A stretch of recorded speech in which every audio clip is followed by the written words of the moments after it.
Hello, you guys. So, your mind can be your worst enemy, can also be your best friend. It is so important for you to be able to keep your thoughts in check, especially when you have anxiety. Anxiety, we tend to go into these crazy ideas in our head and we believe them. I've made videos about this before, about your id, your inner dummy. So your brain is going to believe whatever you tell it. So it's called your inner dummy because it's just, oh, okay, it's true, right? And it's dire, especially if you want to learn how to master your anxiety and you want to learn to conquer it and get over this. You're going to have to learn how to reprogram your thought processes. Um, I know it's a lot harder than some want it to be, but it's possible. I did it. And I was dealing with 24/7 crazy symptoms and thoughts constantly going for a decade and a half. So just know it can be done. Actually, it was over that. I want to say a good 17 years before I totally got to where I needed to be mentally. It takes some dedication. It takes you putting yourself first, which is really hard for a lot of people with anxiety. You tend to put yourself first when it comes to negative things. So, like your thoughts, you're going to be like, oh, I suck. Oh, I'm a failure. Oh, I always have anxiety. Oh my God, I'm dying. There's why am I, oh my God, my eye is twitching. That I'm getting an aneurysm. All kinds of crazy things happen in our minds. I know, I've been there, but you need to be able to stop that.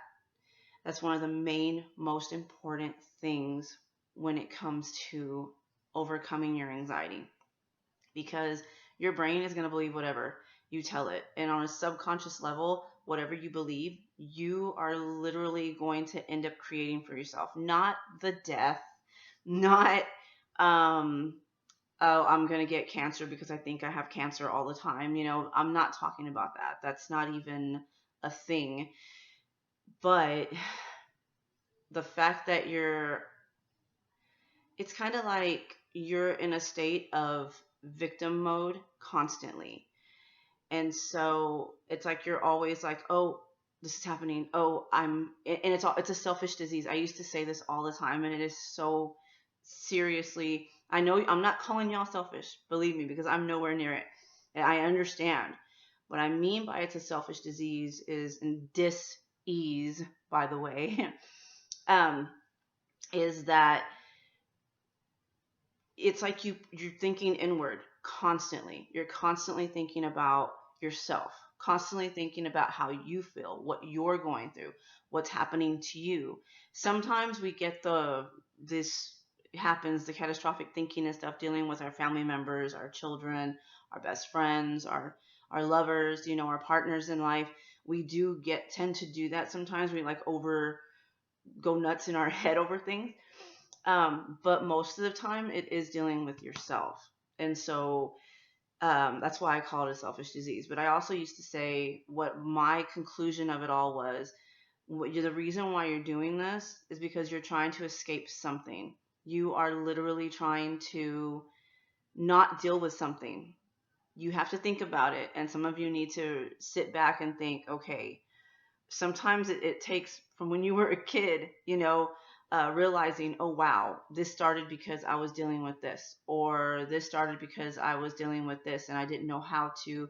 Usually, it's one of those things. Like you're like, okay, well, I'm gonna focus on this because then I don't have to think about, this, and that's why I'm starting that membership thing. And in that membership, if y'all decide to become members, I am going to have like a step-by-step program that's going to kind of teach you how to do this slowly. I mean, like everything you need to know. worksheets, whatever, questions you need to ask yourself, homework, you're going to be able to sit down and do, but to get you through all this. But these are the things that you really need to think about and try to figure out. Now, it's hard because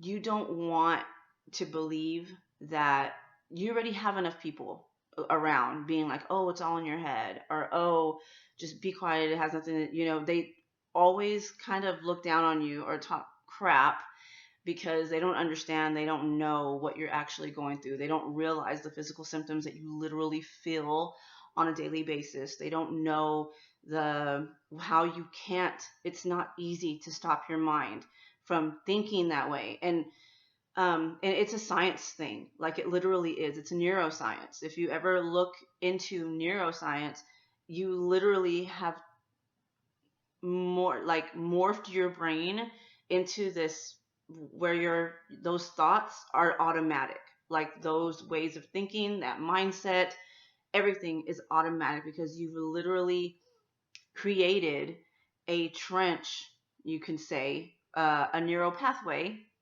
in your brain where that's where the electricity goes, right there in those thoughts. So you it's like so hard to do, but you have to learn how to do it. That's why I like doing the breathing exercise. The breathing exercises help to calm your thoughts. The in deep through your nose and out through your mouth method, what that's any breathing. I like the square breathing, like I've told you in past videos before, where you do it for whatever amount you want, but basically the same amount of seconds. In, hold, out, hold, in, hold, out, hold, hold, hold, hold. That calms your mind. And that's just the beginning. Like, there's so many other things that can help you, but this is such an important part of it. So what you need to do is every time you have bad thoughts, every time you have negative things happening in your mind that are causing negative things to happen on the outside, because your thoughts will automatically turn you into, oh my God, I feel like I'm going to faint. And then that your thoughts go into craziness. You could be walking. I used to hate this. I used to be walking in my kitchen, and my kitchen had a little bit, the foundation was a little rocky, just a little bit, but we're so sensitive. So it could be like barely this much going down. I walk on that step right here, and all of a sudden I feel like my whole world go like this just for a split second.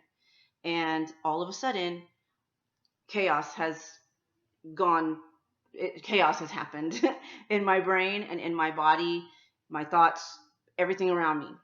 And so I started hyperventilation. And sometimes I would start hyperventilating without even realizing it. I had to start paying attention to myself and my body and the way that my thoughts were going. And I used to have to sit down and realize, okay, what happened to cause this?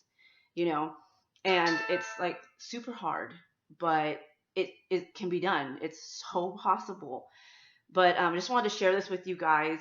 This is getting really long, but I do want to make I'm going to be making more videos, of course.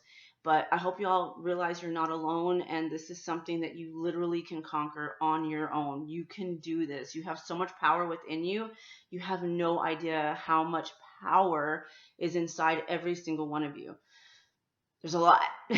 So if I have the power with everything that I've been going through, and everything that I've had to endure, which y'all don't really know even half of it, but it's okay. You don't have to. I don't have to know everything about you either. I just know that everybody has something they're dealing with in their life. And I know that if I can do this, you definitely can do this. I know you can. I know it. So just remember that. Remember you're not alone, and I'll see y'all in a little while. I'll do another video. Love you guys. Remember you're not alone.